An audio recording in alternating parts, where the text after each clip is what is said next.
साथियों, अभी परसों जब मैं राजस्थान आया था तो मेरा एक 1.5 मिनट का भाषण, 90 सेकंड का भाषण, और मैंने कुछ सत्य देश के सामने रखा और पूरी कांग्रेस और इंडी गठबंधन में ऐसी भगदड़ मची है, ऐसी भगदड़ मची है। मैंने सत्य रखा देश के सामने। कांग्रेस आपकी संपत्ति छीनकर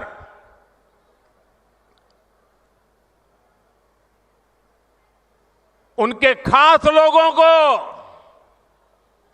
बांटने की गहरी साजिश रचकर बैठी है। 2-3 दिन पहले मैंने कांग्रेस की इस वोट बैंक की राजनीति, तुष्टीकरण की राजनीति का पर्दाफाश किया था। इससे कांग्रेस और उसको सिस्टम में उनको इतनी मिर्ची लगी है, इतनी मिर्ची लगी है कि वो हर तरफ गालियां देने में टूट पड़े हैं। जो आए वो मोदी को गाली दे रहा है। मैं कांग्रेस से जानना चाहता हूं, आखिर कांग्रेस सच्चाई से इतना डरती क्यों है? कांग्रेस क्यों अपने नीतियों को ऐसे छिपाने में लगी है? जब आपने नीति बनाई है, निर्णय लिया है, तो अब जब मोदी जी ने खुल करके राज रख दिया, आपका हिडन एजेंडा बाहर आ गया, तो अब कांप रहे हो? अरे हिम्मत है तो स्वीकार करो, हम आपसे मुकाबला करने के लिए तैयार हैं।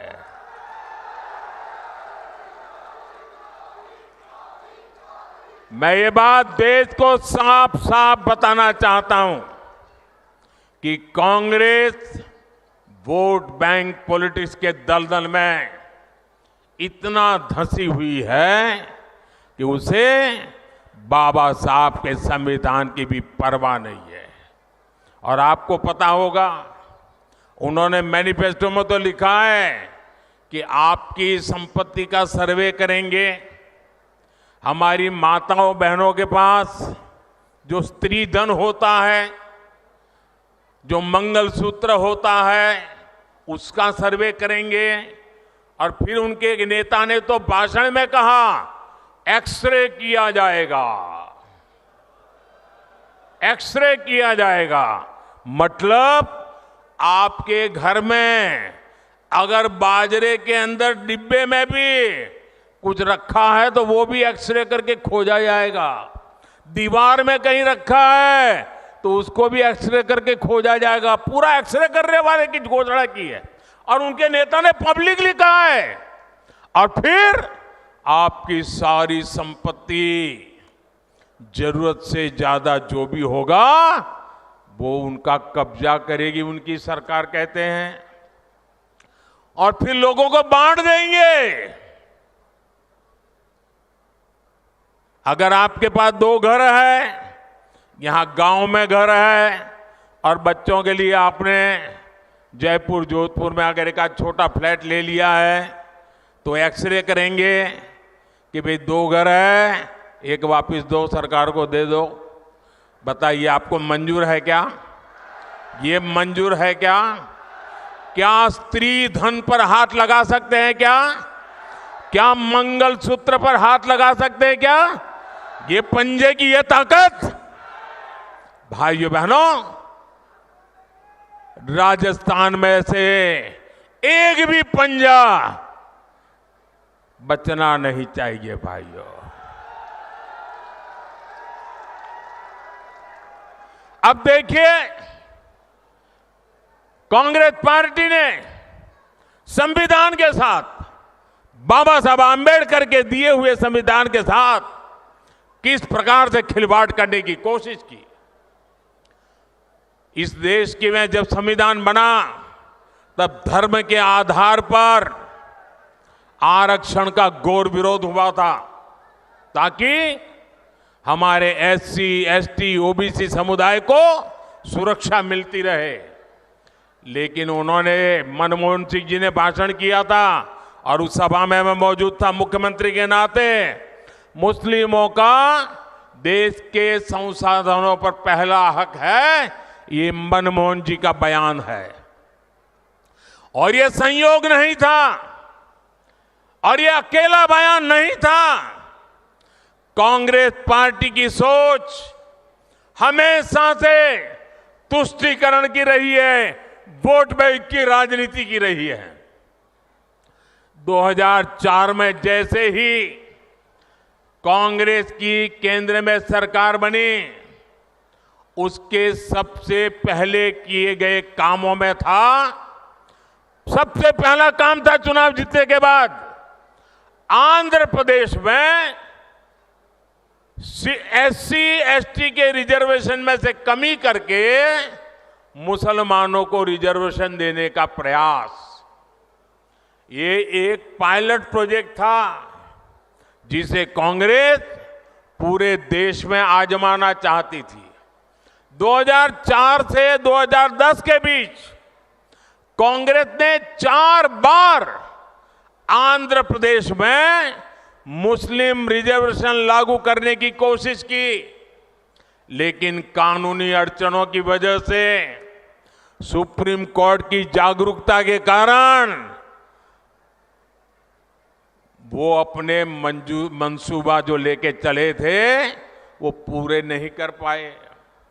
2011 में कांग्रेस ने इसे देश में लागू करने की कोशिश की। एससी, एसटी को और ओबीसी को मिला हुआ अधिकार छीन करके वोट बैंक की राजनीति के लिए औरों को देने का खेल किया। कांग्रेस ने इतने प्रयास ये जानते बूझते किए कि ये सब संविधान की मूल भावना के खिलाफ था, लेकिन कांग्रेस ने संविधान की परवाह नहीं की, बाबा साहब आंबेडकर की परवाह नहीं की। जब कर्नाटका की बीजेपी सरकार ने, जब हमें मौका मिला तो हमने पहला काम किया, उन्होंने जो एससी, एसटी से छीन करके मुस्लिम कोटा निकाला था उसको हमने खत्म कर दिया और जिनका हक था उनका हित सुरक्षित रखा। तो कांग्रेस पूरे देश में आग बबूला हो गई। ये मोदी समझता क्या है? अरे मोदी संविधान को समझता है, मोदी संविधान को समर्पित है, मोदी बाबा साहब आंबेडकर की पूजा करने वाला व्यक्ति है। साथियों, सच्चाई ये है कि कांग्रेस और इंडिया अलायंस जब सत्ता में था तो ये लोग दलितों, पिछड़ों के आरक्षण में सेंधमारी करके वोट बैंक पॉलिटिक्स के लिए उनकी खास जमात को अलग से आरक्षण देना चाहते थे, जबकि संविधान इसके बिल्कुल खिलाफ है। आरक्षण का जो हक बाबा साहब ने दलित, पिछड़ों और आदिवासियों को दिया, कांग्रेस और इंडिया अलायंस वाले उसे मजहब के आधार पर मुसलमानों को देना चाहते थे। मैं कांग्रेस को पूछना चाहता हूं, क्या कांग्रेस ऐलान करेगी कि संविधान में दलितों, पिछड़ों के आरक्षण को, आदिवासियों के आरक्षण को कम करके वो इसे मुसलमानों को नहीं बांटेंगे? जरा वह देश की जनता को वादा करो।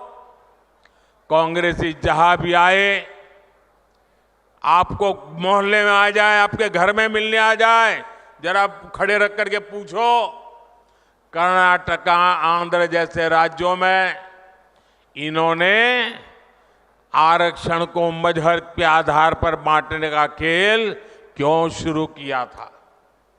साथियों, कांग्रेस की इन साजिशों के बीच मोदी आज आपको खुले मन से गारंटी दे रहा है, दलितों, पिछड़ों और आदिवासियों का आरक्षण न खत्म होगा, ये मोदी की गारंटी है। आरक्षण न खत्म होगा और न ही उसे धर्म के नाम पर बांटने दिया जाएगा, ये मोदी की गारंटी है। 2020 में आरक्षण की संवैधानिक समय सीमा खत्म हो रही थी और उस समय आपने मोदी को सेवा के लिए बिठाया हुआ था। ये मोदी है जिसने दलितों, आदिवासियों का आरक्षण और 10 साल के लिए बढ़ा दिया था।